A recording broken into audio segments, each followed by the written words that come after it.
সুপ্রিয় দর্শক, স্বাগত জানাচ্ছি তেল আবিব থেকে জেরুজালেম। ইসরায়েলের আকাশ এখন আর ইরানি ড্রোন বা মিসাইলের গর্জনে প্রকম্পিত হচ্ছে না, বরং প্রকম্পিত হচ্ছে লাখ লাখ মানুষের গগন বিদারী চিৎকারে। যেন ইসরায়েলের রাজনীতিতে অভূতপূর্ব ঝড় বইছে। স্লোগান একটাই, নেতানিয়াহুর পদত্যাগ চাই, পদত্যাগ করো। কিন্তু কেন হঠাৎ করে ইসরায়েল জুড়ে এই নেতানিয়াহুর বিরুদ্ধে উত্তাল হয়ে উঠল সাধারণ ইসরায়েলিরা? অন্যদিকে ইরানের সঙ্গে যুদ্ধে ক্ষতিগ্রস্ত ইসরায়েলের খাদ্য সংকট ও জিনিসপত্রের ঊর্ধ্বমুখী দামে সাধারণ মানুষ অতিষ্ঠ, যার ফলে একেবারে খাদের কিনারায় দাঁড়িয়ে আজকের ইসরায়েল। প্রশ্ন উঠছে, ইসরায়েলের ইতিহাসে দীর্ঘতম সময় ধরে ক্ষমতায় থাকা এই নেতা কি এবার টিকতে পারবেন, নাকি পালিয়ে যাবেন কোথাও? আজকের এই বিশেষ প্রতিবেদনে আমরা তুলে ধরব ইসরায়েলের রাজনৈতিক ভূকম্পনের নেপথ্যে কি ঘটছে, ক্ষমতা হারালে নেতানিয়াহুর গন্তব্য কোথায় হবে, নাকি তাকে বরণ করতে হবে কারাবাস।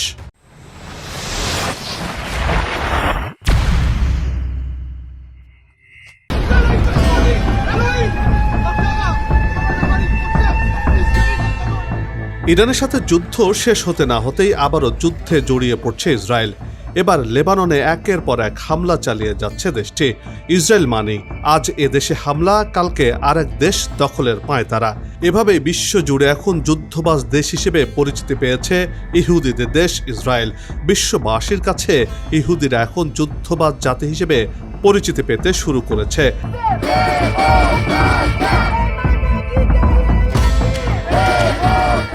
আর এর প্রতিবাদে ইসরায়েলের রাজপথ এখন অগ্নিগর্ভ ধারণ করেছে।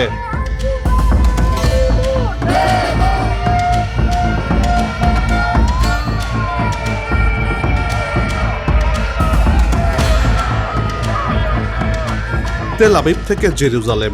ইসরায়েলের আকাশ এখন আর কেবল ইরানি ড্রোন বা মিসাইলের গর্জনে প্রকম্পিত হচ্ছে না, বরং প্রকম্পিত হচ্ছে লাখ লাখ মানুষের গগন বিদারী চিৎকারে।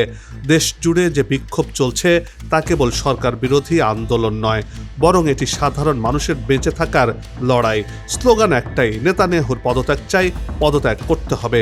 বিক্ষোভকারীদের অভিযোগ, নেতানিয়াহু নিজের ক্ষমতা টিকিয়ে রাখতে এবং দুর্নীতির বিচার থেকে বাঁচতে দেশকে একটি অন্তহীন যুদ্ধের দিকে ঠেলে দিচ্ছে।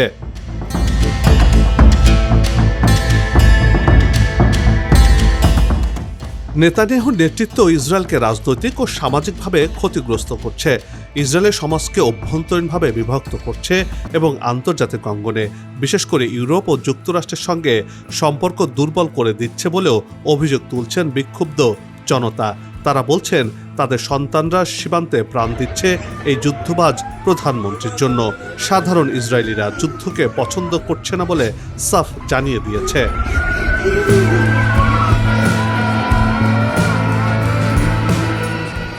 দীর্ঘস্থায়ী সংঘাত সাধারণ মানুষের জীবনে গভীর প্রভাব ফেলেছে। বিক্ষোভকারীদের দাবি, লেবানন ও ইরানের সঙ্গে সংঘাতে জড়ানো ইসরায়েলের জন্য কৌশলগতভাবে ভুল সিদ্ধান্ত। ব্যক্তিগত রাজনৈতিক সংকট থেকে বের হতে সরকার এসব পদক্ষেপ নিচ্ছে বলেও অভিযোগ তুলছেন সাধারণ ইসরায়েলিরা। রাজনৈতিক বিশ্লেষকরা বলছেন, গাজা যুদ্ধে যখন ইসরায়েল আন্তর্জাতিকভাবে কোণঠাসা হয়ে পড়ছিল, তখন বিশ্ববাসীর নজর ঘোরাতে এবং নিজের দেশের মানুষের মধ্যে জাতীয় নিরাপত্তার দোহাই দিয়ে ঐক্য ফেরাতে নেতানিয়াহু ইরান কার্ড খেলেছেন। ইরানে হামলা চালিয়ে নিজের পায়ে যেন কুড়াল মারার মতো কাজ করেছেন তিনি, যার ফলাফল হয়েছে উল্টো। ইরানের মিসাইলের আঘাতে ধ্বংসের দ্বারপ্রান্তে এই ইসরায়েল।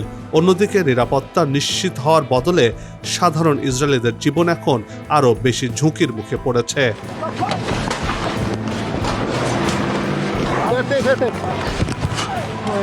নেতানিয়াহু ইসরায়েলের ইতিহাসে প্রথম বসা প্রধানমন্ত্রী, যাকে অপরাধের অভিযোগে আদালতের কাঠগড়ায় দাঁড়াতে হয়েছে। প্রায় এক দশক আগে নেতানিয়াহুর বিরুদ্ধে ৩টি দুর্নীতির অভিযোগ ওঠে।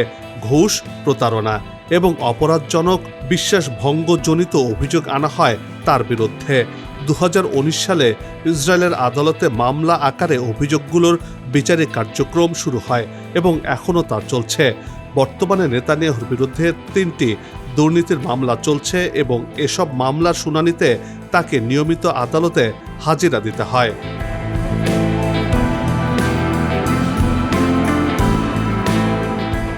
আদালতে চলমান দুর্নীতি মামলা থেকে শিগগিরই মুক্তি মিলছে না ইসরায়েলের প্রধানমন্ত্রী বেনিয়ামিন নেতানিয়াহুর।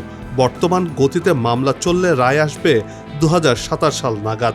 যে কোনো দণ্ডের আদেশ সুপ্রিম কোর্টে আপিল হলে এটি 2029 সাল পর্যন্ত গড়াতে পারে। আর সেটি বুঝতে পেরে প্রধানমন্ত্রী আদালতে তার ফাইল গোছাতে ব্যস্ত হয়ে পড়েছেন।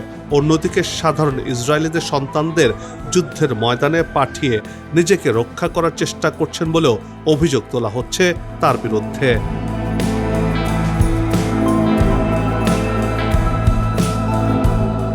দুর্নীতির মামলার মাঝেই নেতানিয়াহু ইরানে হামলার সিদ্ধান্ত নেন, যা পরিস্থিতি আরও জটিল করে তোলে।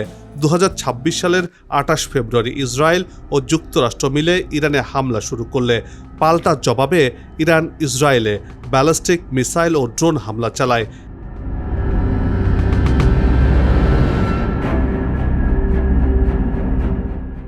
এই সংঘাতে ইসরায়েলের অর্থনীতি ও সাধারণ জীবনযাত্রা মারাত্মকভাবে ক্ষতিগ্রস্ত হয়। এই যুদ্ধের ফলে ইসরায়েল জুড়ে খাদ্য সংকট ও নিত্য প্রয়োজনীয় জিনিসপত্রের দাম বৃদ্ধি পেতে থাকে। সাধারণ মানুষের কাছে এর দায় নেতানিয়াহুর উপরই বর্তাচ্ছে। বিক্ষোভকারীরা অভিযোগ করছেন, নেতানিয়াহু ব্যক্তিগত রাজনৈতিক টিকে থাকার স্বার্থে জাতীয় নিরাপত্তাকে বিসর্জন দিচ্ছেন।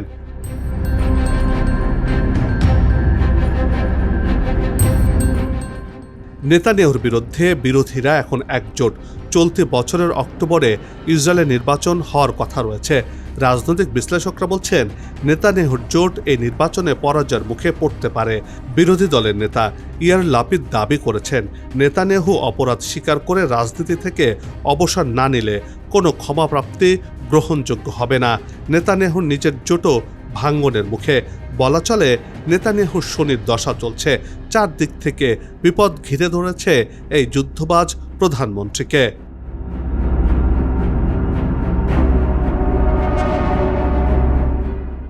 দীর্ঘদিন ধরে ক্ষমতায় টিকে থাকা নেতানিয়াহুর রাজনৈতিক ভবিষ্যৎ এখন সুতার উপর ঝুলছে। কারণ বিরোধী দলগুলোর এই ঐক্যবদ্ধ অবস্থান ভোটারদের মধ্যে নতুন আশা সঞ্চার করছে, যা নির্বাচনের ফলাফলে বড় ধরনের প্রভাব ফেলতে পারে। নেতানিয়াহুর সরকারের বিরুদ্ধে কেবল যুদ্ধ নয়, বরং বিচার বিভাগীয় সংস্কার এবং দুর্নীতির অভিযোগ নিয়েও ইসরায়েলের রাজপথে নিয়মিত বিক্ষোভ চলছে। এই পরিস্থিতিতে বেনেট ও লাপিদের জোটবদ্ধ হওয়াকে একটি শক্তিশালী রাজনৈতিক কৌশল হিসেবে দেখা হচ্ছে।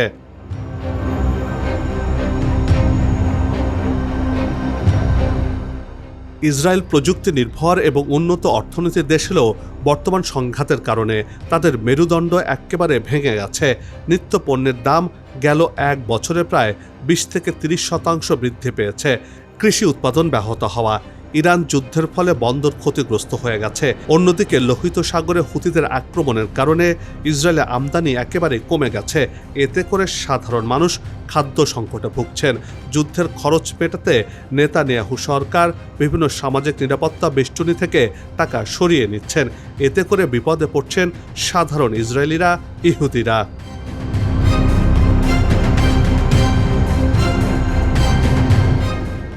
বিক্ষোভকারীদের দাবি, লেবানন ও ইরানের সঙ্গে সংঘাতে জড়ানো ইসরায়েলের জন্য কৌশলগতভাবে ভুল সিদ্ধান্ত। ব্যক্তিগত রাজনৈতিক সংকট থেকে বের হতে সরকার এসব পদক্ষেপ নিচ্ছে, যার ফলে মানুষের ক্ষোভ যখন পেটে লাগে তখন কোনো আদর্শ বা দেশপ্রেম দিয়ে তা ঠেকানো যায় না। ইসরায়েলের বর্তমান পরিস্থিতি তারই প্রমাণ দিচ্ছে।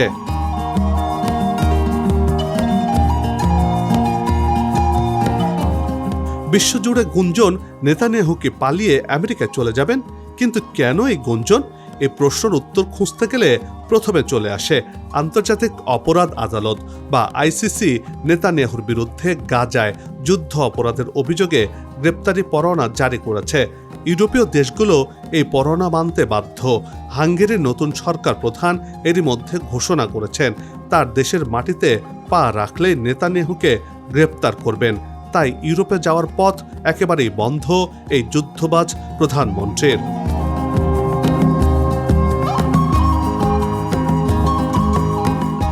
কিন্তু যুক্তরাষ্ট্র আইসিসির সদস্য নয় এবং ট্রাম্প নেতানিয়াহুর ঘনিষ্ঠ মিত্র। নেতানিয়াহুর শৈশব ও যৌবনের বড় একটি অংশ কেটেছে যুক্তরাষ্ট্রে। তার বড় ছেলে ইয়ার নেতানিয়াহু বর্তমানে ফ্লোরিডায় অবস্থান করছেন, ফলে যুক্তরাষ্ট্রই হতে পারে তার নিরাপদ আশ্রয়।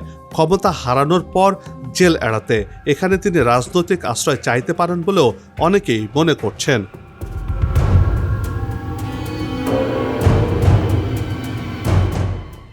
বেনিয়ামিন নেতানিয়াহু ইসরায়েলের ইতিহাসের সবচেয়ে দীর্ঘ সময় ক্ষমতায় থাকা প্রধানমন্ত্রী, রাজনৈতিক জীবনের সবচেয়ে কঠিন পরীক্ষার মুখোমুখি। একদিকে আদালত, অন্যদিকে রাজপথ, মাঝখানে ভাঙনের মুখে জোট। ইতিহাস বলে ইসরায়েলের সাবেক প্রধানমন্ত্রী এহুদ ওলমার্টও দুর্নীতি দায়ে শেষ পর্যন্ত কারাগারে গেছেন। নেতানিয়াহু কি তার পরিণতি এড়াতে পারবেন, নাকি রাজনৈতিক বিদায়ের পর আইনি লড়াই তাকে আরও কোণঠাসা করবে, সে প্রশ্ন এখন সবার মুখে মুখে।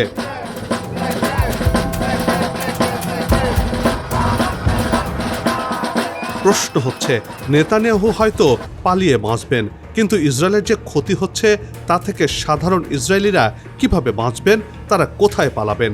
নাকি এবার ইসরায়েল ছেড়ে নতুন ইহুদি রাষ্ট্র গঠনের দিকে নজর দেবেন এই ইসরায়েলিরা, যে কারণে গ্রিসে তারা জমি কিনতে শুরু করেছেন? এই প্রশ্নের উত্তরের জন্য হয়তো আরও কিছুদিন অপেক্ষা করতেই হবে। কবে নাগাদ নতুন ইহুদি রাষ্ট্র গঠিত হচ্ছে বা নতুন ইসরায়েল আসছে দুনিয়াতে?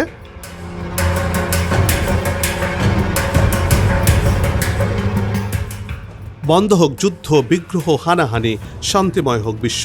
সবার সুস্বাস্থ্য আর মঙ্গল কামনা করে এই বিশেষ প্রতিবেদন এখানে শেষ করছি। আবারও হাজির হব নতুন কোনো খবর আর তার বিশ্লেষণ নিয়ে। নিজে ভালো থাকুন, দেশকে ভালো রাখুন আর আমাদের সাথেই থাকুন। ধন্যবাদ।